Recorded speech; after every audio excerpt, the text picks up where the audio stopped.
Hi అండి. Today special వచ్చేసి చద్దన్నం అండి. చద్దన్నం అనేది అన్ని రకాల పోషకాలు పుష్కలంగా ఉంటాయండి. చద్దన్నము ఒకప్పుడు పల్లెటూరులో చాలామంది తినేవాళ్ళండి. ఇప్పుడు అంటే చద్దన్నం అంటే ఎవరికీ తెలవదండి. ఈ చద్దన్నం వల్ల రక్తహీనత సమస్య తొలగిస్తుందండి.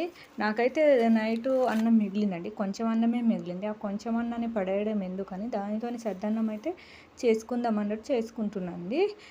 ఆ అన్నంలోకి అన్నం మునిగేంత వాటర్ పోసుకొని ఒక టీ గ్లాసులంతా పాలైతే పోసుకున్నానండి. ఒక టీ గ్లాసులంతా పెరుగు వేసుకున్నానండి. ఈ చద్దన్నం జీర్ణక్రియను మెరుగుపరిచి మలబద్ధకంని నివారిస్తుందండి. చద్దన్నంలో పెరుగు కలిపి తినడం వల్ల శరీరంలోని వేడినైతే తగ్గిస్తుందండి. ఈ చద్దన్నంలోకి నేను కట్ చేసుకున్న ఒక చిన్న ఉల్లిగడ్డ, పచ్చిమిర్చి వేసి అన్నీ వేసుకొని కలుపుకొని నైటు పక్కన పెట్టుకున్నానండి. ఇవన్నీ వేసి బాగా కలుపుకోవాలండి. అన్నం మునిగేంత వరకు అయితే ఉండాలండి. చూడండి వాటర్ అయితే ఉందండి. చూస్తున్నారు కదా మీరైతే వీడియోలో. ఇది అయితే మార్నింగ్ అండి. మార్నింగ్ వచ్చేసరికి చూడండి గట్టిగా అయింది.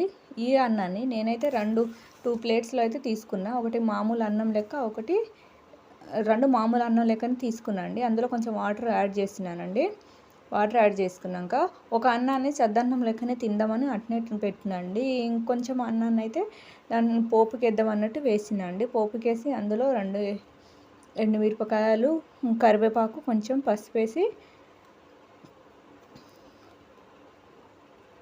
పోపు దినుసులు వేసి కలుపుకున్నానండి. అవన్నీ వేడైన తర్వాత ఒక గిన్నెలో తీసుకున్న దాంట్లో అయితే పోసుకున్నానండి. ఇంకోటి అయితే మామూలుగానే ఉందండి.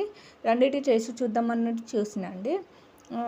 పోపుకేయని అన్నం అయితే టేస్ట్ చూస్తే చాలా బాగుందండి. పోపు వేసిన అన్నాన్ని టేస్ట్ చూసినప్పుడు నాకు ఎట్లా అనిపించిందంటే పెరుగు పోపుకేసి తింటాం చూడండి అలానే అనిపించింది.